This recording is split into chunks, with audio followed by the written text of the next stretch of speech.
पहले एक सवाल आया है आईआरएफसी के बारे में। 500 शेयर हैं विनोद शर्मा जी के पास। ₹114 की खरीदारी है इनकी और ज़्यादा नहीं, 2 महीने का नज़रिया है, यानी ट्रेडिंग व्यू लेकर के चल रहे हैं।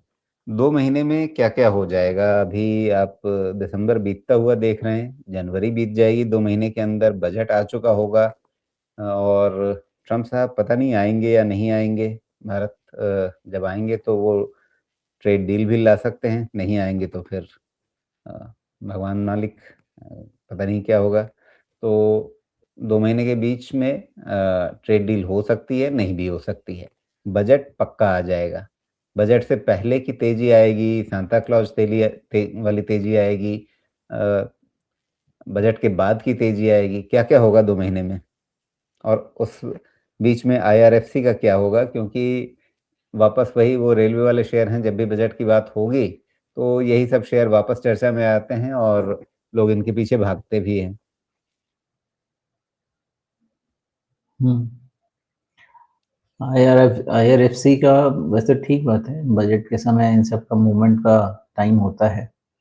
लेकिन सेफ्टी तो अपनी इसी में है कि कम से कम ट्रेंड पॉजिटिव हो तभी इसको ट्राई करना चाहिए था। और 125 के पहले ट्रेंड पॉजिटिव नहीं है, मेरा अंदाज़ा तो ऐसा ही रहेगा। अभी का क्लोज़ है 114। 125 के ताज़ा ख बाद ही इसमें शायद ताज़ा खरीद हो या आज की ही हो। हाँ, आज की भी खरीद है ना तो कोई दिक्कत नहीं है क्योंकि बॉटम आपका 109 पे बना। तो ये बॉटम बन के वापसी आपकी 115-20 ये रेंज तक हो सकती है। 120 तक भी एक्सटेंड हो सकता है। लेकिन इसका जो ट्रेंड रिवर्सल है 125 के पहले तो नहीं है, उसके बाद ही हो सकता है। बट येस यहाँ से शॉर्ट स्क्वीज 115, 120 ये सब रेंज तक जाने की तो ताकत रखता ही। फिर उसके बाद ही वैल्यूएशन बनता है इसका। बिल्कुल। तो विनोद जी ₹109, 109 ही बताया ना आपने बॉटम के लिए? हुँ, या 108 के आसपास है? ये आप शायद 109 जी, ये आप मार्च वाला बॉटम देख रहे हैं ना? हाँ, आज का ही बॉटम है। अच्छा, ओके।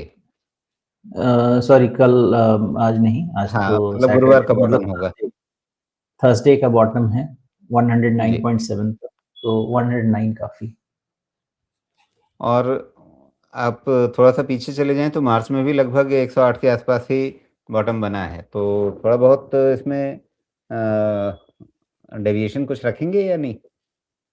नहीं, 109 के नीचे क्लोज़ अगर होता है राजीव जी तो फिर ये और जी, लंबा रास्ता लेके जाएगा। अभी नहीं होना ओके। चाहिए, होना भी है तो रिटर्न में होगा। क्यों हो सकता है बताता हूँ जी। क्योंकि इसका जो एक डाउनसाइड बनता है ना, वो अंडर 100 एक फाइनली बनता है, हो सकता है। तो बजट में क्या होता है, कितना मूवमेंट होता है, वो नहीं पता है।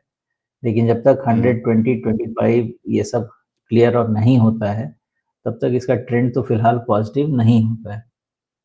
तो देखते हैं फिर तो ट्रेंड पॉज़िटिव वैसा ही नहीं सी है तो क्या करें? अगर ट्रेंड पॉज़िटिव नहीं है तो क्या करें? अभी एक जहाँ पे लिया है लगभग वहीं पे हैं, बस जो आपने ब्रोकिंग चार्जेज़ दिए, जो आपने टैक्स-वैक्स भरे, उसको बाज़ार को गिफ्ट समझ कर के छोड़ दीजिए। उस तरह का एक नज़रिया लें कि जब ट्रेंड पॉज़िटिव हो तभी वापस इसमें आए, या फिर अब ले लिया है एक बार तो फिर कोई एक रिस्क मैनेजमेंट का लेवल डिफ़ाइन करके इंतज़ार भी करें। नहीं, थियरी सिंपल थियरी कहती है 109 के नीचे रिस्क मैनेज करना चाहिए। अंटिल देन जी। शॉर्ट कवरिंग और भी ऊपर जा लेके जा सकता है।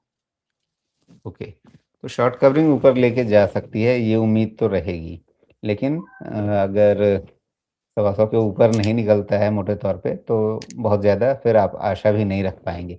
तो उसी के बीच में कैसे ट्रेडिंग स्ट्रैटेजी बनानी है आपकी, वो आप तय कर लीजिएगा, डिफ़ाइन कर लीजिएगा लेवल्स, और जो एक 2 महीने के हिसाब से तस्वीर बननी चाहिए, वो सुमेश जी ने आपके सामने रख दी। लेकिन जैसा हम अपनी हर चर्चा में कहते हैं कि सुमेश जी आपको बाय, सेल, होल्ड वाली रिकमेंडेशन नहीं देते हैं। आपकी समस्या सुलझाने के लिए आपके सामने एक बड़ी तस्वीर रख देते हैं। अंततः फैसला क्या करना है, आप इस बातचीत को एक इनपुट की तरह से इस्तेमाल कीजिए, उसके आगे फिर अपनी रिसर्च, अपनी पढ़ाई-लिखाई करके, खोजबीन करके, फिर आप अपना एक इन्फॉर्म्ड डिसीज़न लीजिए, ज़रूरी लगे तो एक पेशेवर सलाह भी लीजिए।